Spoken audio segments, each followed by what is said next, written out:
selamat datang di SMK Farmasi Surabaya. Yuk ikut aku lihat isi dalamnya.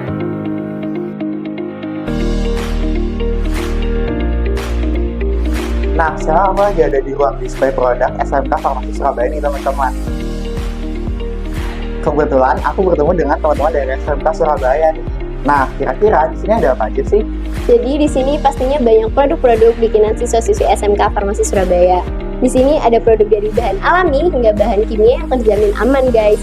Jadi di sini ada sirup dari kayu manis, ada jahe telang, ada sabun, ada lilin aromaterapi serta parfum. Nah, meskipun basic sekolah kami adalah farmasi, tetapi di sini kami tidak hanya mempelajari tentang obat-obatan saja loh. Di sini kami juga dilatih untuk meningkatkan kreativitas kami, terutama dalam mengembangkan produk inovatif yang bermanfaat bagi masyarakat. Wah, seru banget ya teman-teman. Ternyata di SMK Farmasi Surabaya ini nggak cuma mempelajari tentang obat-obatan, tetapi juga belajar tentang kewirausahaannya. Nah, sekarang kita lagi ada di lab farmasetika. Ayo masuk. Nah, hari ini aku lagi ada di lab farmasetika nih teman-teman. Hari ini aku bersama dengan Ibu Ana. Selamat pagi, Bu Ana. Selamat pagi. Nah, biasa lab farmasetika itu dipakai buat apa aja sih, Bu? Untuk lab farmasetika ini biasanya digunakan untuk praktikum dasar kefarmasian untuk kelas 10 dan praktek kewirausahaan untuk kelas 11 dan kelas 12. Kayaknya seru banget ya teman-teman. Biasanya selain buat deterjen, lab farmasetika ini dipakai buat apa sih, Bu? Untuk praktek kewirausahaan biasanya anak-anak membuat kosmetik, kemudian membuat obat luar, kemudian membuat PKRT, makanan dan minuman. Sedangkan untuk dasar kefarmasian biasanya digunakan untuk meracik obat-obat. Gitu. Baik, terima kasih ya Ibu atas Iya, waktunya. sama-sama. Nah, seru banget ya teman-teman. Ternyata lab farmasetika ini selain dipakai untuk membuat obat, juga bisa digunakan untuk meracik kosmetik dan juga makanan. Nah, sekarang lagi ada di lab IPA nih teman-teman. Lab IPA ini biasa digunakan untuk 4 mata pelajaran, yaitu fisika, kimia, biologi, dan juga farmakognosi. Nah, sekarang aku bersama dengan Bu Indra. Selamat pagi, Bu Indra. Selamat pagi. Di sini, Bu Indra mengajar mata pelajaran kimia. Kira-kira kalau kimia di farmasi sendiri itu belajar tentang apa sih, Bu? Kalau kimia di SMK Farmasi itu belajar salah satunya adalah titrasi asidi alkalimetri. Nah, sekarang murid-murid saya belajar tentang titrasi alkalimetri. Wah, seru banget nih teman-teman. Kebetulan lagi ada teman-teman dari SMA Farmasi ini, mungkin bisa dijelasin prakteknya, Bu. Nah, ini mereka kebetulan titrasinya adalah titrasi alkalimetri, di mana titrasi ini ada pada prinsipnya adalah menentukan konsentrasi dari asam dengan menggunakan larutan standar basa. Nah, asam yang kita gunakan di sini adalah asam oksalat dan asam cuka. Untuk basa yang kita gunakan adalah basa NaOH. Indikator yang kita gunakan di sini adalah indikator PP. Jadi mengapa kita menggunakan indikator PP? Karena pada saat nanti reaksi antara asam lemah dengan basa kuat, itu pasti akan menghasilkan garam yang bersifat basa dengan pH lebih dari 7. Nah, garam yang kita maksud nanti itu adalah CH3CONA, pH-nya lebih dari 7. Nah, pas cocok dengan pH-nya indikator PP ini. Kenapa? Karena indikator PP pH-nya di atas sekitar 8 sampai 10-an. Seperti itu. Nah, kira-kira aku mau tanya, kalau misalnya praktek ini sendiri, itu fungsinya buat apa sih, Bu? Nah, praktek ini adalah untuk menentukan kadar asam dari senyawa atau zat yang kita inginkan. Seperti itu. Nah, sekarang aku lagi ada di mata pelajaran biologi nih, teman-teman. Di mata pelajaran biologi ini, aku bersama Ibu Karina. Halo, Ibu Karina. Iya, halo. Nah, aku mau tanya nih, Bu, kalau di mata pelajaran biologi sendiri, itu mempelajari tentang apa sih? Oke, kalau biologi di SMK Farmasi ini kita lebih ke mempelajari ke struktur manusia ya, jadi ke anatomi manusia, karena memang kan lulusan kita nanti bekerja di bidang kesehatan ya, jadi kita juga siswa harus bisa mengenal organ-organ pada manusia dan sebagainya. Tapi selain itu kita juga mengajarkan ke siswa itu ada, karena farmasi itu tidak hanya obat yang buatan ya, tapi kita juga ada yang alami, yang dari memang rempah-rempah tanaman toga. Yaitu kita juga mempelajari tumbuhan-tumbuhan pada tanaman toga itu juga. Nanti ada kunyit, macam-macam ya.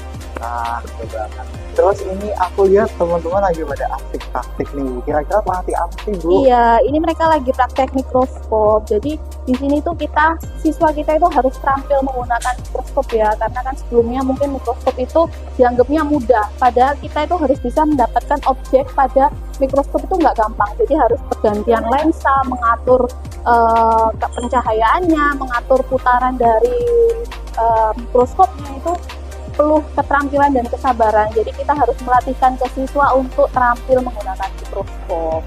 Gitu. Jadi siswa tidak hanya melihat kunyit dari luar tuh seperti ini, tapi kita harus lihat sampai ke struktur bagian dalamnya. Gitu. Oke, ternyata seru banget ya teman-teman di mata pelajaran biologi.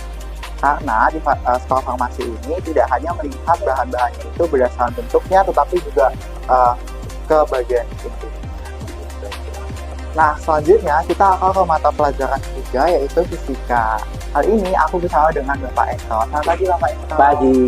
Nah, aku mau tanya nih, Pak, kalau di mata pelajaran fisika sendiri itu gimana sih, apa yang dipelajari? Sebagian besar untuk fisika itu yang pertama mekanika, yang kedua tentang fluida, yang ketiga tentang suhu dan kalor, tentang optik, dan terakhir tentang radioaktivitas. Tuh. Terus mungkin aku mau tanya-tanya terkait ini. Kira-kira teman-teman dari siswi SMK Farmasi Surabaya ini sedang melakukan praktik apa sih, Pak? Kita melakukan salah satu bagian dari fisika yaitu fluida. Jadi kebetulan yang pada hubungannya dengan farmasi kita mengukur tentang kekentalan atau viskositas fluida, ya. Jadi kita menggunakan membandingkan antara hasil yang di FI dengan yang dipraktekkan oleh siswa. Jadi mengukur kekentalan fluida atau zat cairnya. Terus satu lagi pertanyaan yang mungkin orang juga banyak bertanya gitu, Bapak. Kan ini farmasi, pasti kayak bingung hubungan antara fisika dengan farmasi sendiri itu apa sih, Bapak? Farmasi kan termasuk adaptif, jadi yang membantu. Jadi membantu farmasi itu semakin memahami. Kan dalam farmasi itu juga ada fisikanya juga. Jadi seperti itu ada ini yang kebetulan dipraktekkan tentang kekentalan. Jadi ini banyak contohnya kita menggunakan wet oil, gunakan gliserol, gunakan minyak ikan, dan aquades yang sering dipakai di praktikum di farmasi. Berarti bisa dibilang kayak salah satu bentuknya itu bisa menentukan kekentalan dari obat tersebut sendiri. Zat, ya, mengentukan zat, ya. Oke. Nah, yang terakhir itu adalah mata pelajaran farmakognosi ini, teman-teman. Untuk mata pelajaran farmakognosi sendiri, aku berbicara dengan Ibu Yudi. Selamat pagi.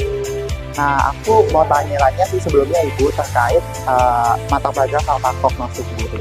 Karena kan jujur aku sebagai orang awam juga baru pertama kali dengar tentang mata pelajaran farmakognosi sendiri. Ini mempelajari tentang apa sih, Bu? Untuk farmakognosi ini, itu pelajaran farmasi yang belajar tentang tanaman obat. Jadi mulai dari pengenalan sistematikanya, sampai khasiat obatnya, sampai ke pengolahannya. Nah, kalau di kelas 10 itu pengolahannya sampai membuat simplisia kering. Jadi bahan tanaman menjadi kering. Nah, kelas 11 dan 12 itu mengolah menjadi sediaan atau produk. Begitu. Berarti kalau bisa aku ambil dari besarnya, farmakognosi sendiri ini mempelajari tentang lebih ke tanamannya, Bu. Betul. Ya. Selanjutnya, aku lihat kayak seru banget teman-teman dari SMK Farmasinya lagi praktek. Kira-kira sedang membuat apa sih, Bu? Ini adalah anak-anak sedang membuat infus. Infus itu adalah cara dasar untuk pembuatan jamu. Harusnya jamu itu tidak boleh sampai mendidih. Nah, ini dasarnya dari infus itu. Nah, kebetulan ini kita akan membuat infus kunyit. Ya, diawali dari dia dicuci, kemudian ditimbang, kemudian dipotong-potong, dan kemudian lanjut ke di blender. Gitu. Yang kunyit ini untuk antiseptik pada orang yang haid, kemudian dia juga bisa memperlancar haid, kemudian memperlancar peredaran darah, dan untuk yang kunyit ini bagus sekali untuk menambah nafsu makan. Gitu. Nah, teman-teman, tadi kita udah mendengar penjelasan dari mata pelajaran farmakognosi terkait pembuatan tugas dan juga manfaatnya. Sekarang ini kita lagi ada di lab uji kompetensi.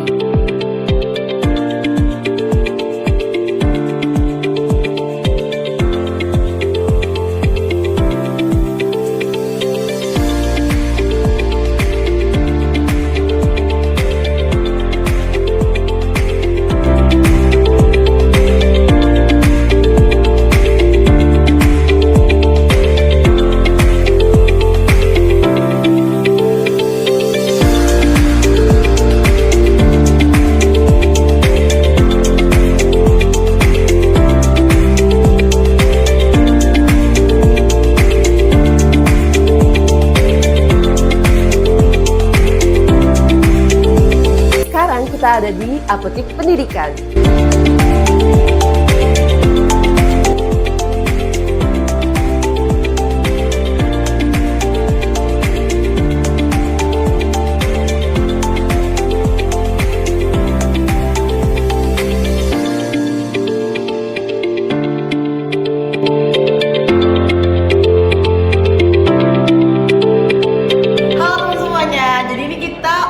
Ruangan auditorium sekaligus merangkap menjadi perpustakaan. Oke, langsung aja ya guys. Kita keliling-keliling ke ruangan ini. Oke, di sini kita udah bersama Kak Bilkis ya Kak. Iya benar. Ini salah satu murid dari SMK Farmasi Surabaya. Oke Kak, mungkin bisa jelaskan ya apa aja yang ada di fasilitas ini sama mungkin biasanya anak-anak itu ngapain aja? Jadi biasanya di sini tuh anak-anak teman-teman pada presentasi juga karena dilengkapi oleh LCD dan proyektor.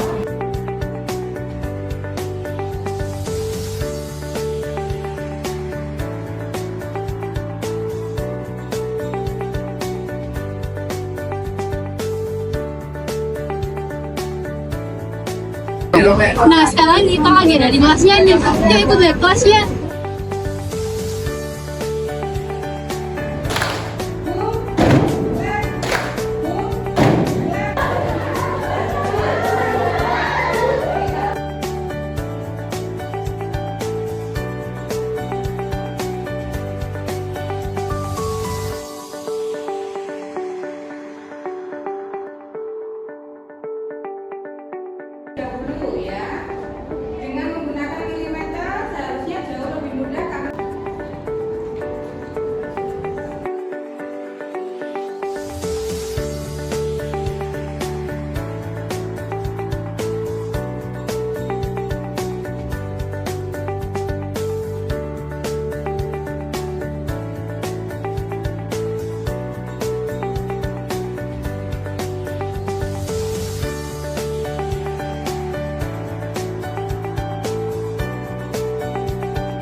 Sekarang kita ada di Masjid Farmawata SMK Farmasi Surabaya.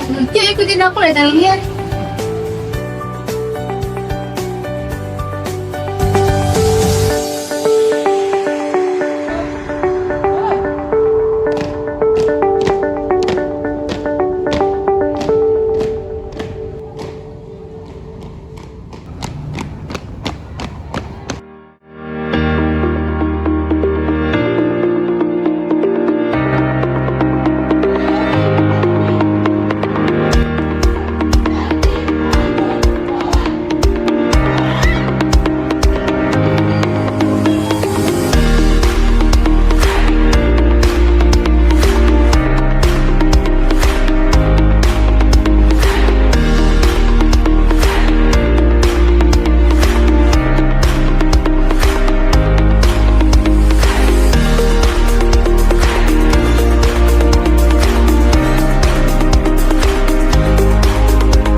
Farmasi Surabaya telah banyak mencetak lulusan asisten tenaga kefarmasian yang berdaya saing dan kompeten.